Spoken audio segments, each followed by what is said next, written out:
قد تبدو حياتنا مملة وبسيطة، لكن هل تعلم أن 99.99% من التاريخ كانت البشرية جد مختلفة؟ قصتنا تبدأ منذ 6 مليون سنة، حيث انقسمت قبيلة الهومونيني وانتهت بالقردة العليا.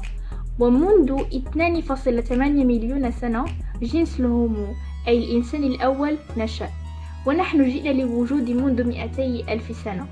كانت 6 فصائل من البشر، واستخدم الإنسان البدائي أدوات، لكنه لم يحدث تطورا لقرابة 2 مليون سنة إلا بعد استكشافه للنار الذي أفاده للطهي والحماية والتدفئة والصيد.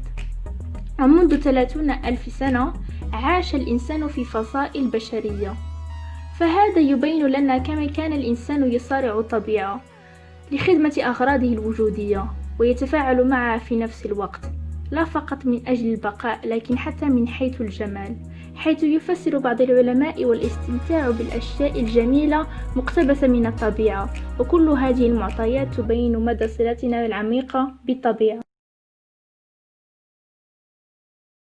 إن علاقة الطبيعة والإنسان كعلاقة الأم بطفلها في مثل هذه اللوحة، فهذا يتبين في العطاء اللامحدود رغم الضرر الذي تتلقاه منا.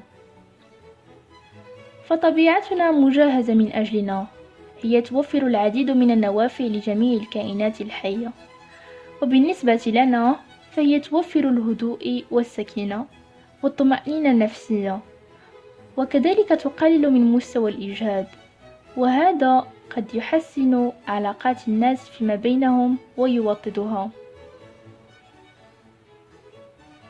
وحسب دراسة جامعة لينوي قد يتبين أنه علاقة بين جودة النوم والطبيعة.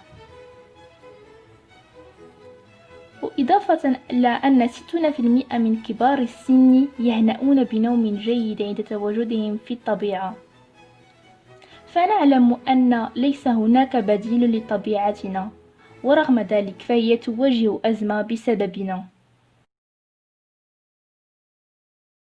أدت الأنشطة الإنسانية إلى انقراض مئات الحيوانات في القرنين الماضيين. مع تقدمنا في القرن العشرين غيرت البشرية العالم بطريقة غير مسبوقة وأثرت بشكل كبير على الطبيعة. فما يلي أسباب تدهور البيئة؟ يعد النمو السكني المفرط أحد الأسباب الرئيسية للتدهور البيئي بسبب التوسع الهائل في المباني أو الطريقة الغير صحيحة لتزويد ملاييرات الأشخاص بالاحتياجات الغذائية. الاحتباس الحراري يسبب تغير أنماط الهطول المطري، وكذلك ارتفاع درجات الحرارة يؤدي إلى تغير الضغط الجوي في دورة المياه. أما المخلفات التي يتم إلقاؤها أكثر من 3 ملايين طن في المحيط، إضافة إلى أن الأسمدة بسبب رئيسي للتلوث. إن الإنسان له عضو حيوي ينتج الأفكار والأعمال، وهو العقل. فهذا التفكير يؤدي إلى الفلسفة العلمية التي بدورها تشير إلى قوة وأفعال أشياء مثل الماء والنار والكواكب. فبصنعنا للأدوات الإنسانية أصبحنا أسيادا وملوكا على الطبيعة وعناصرها.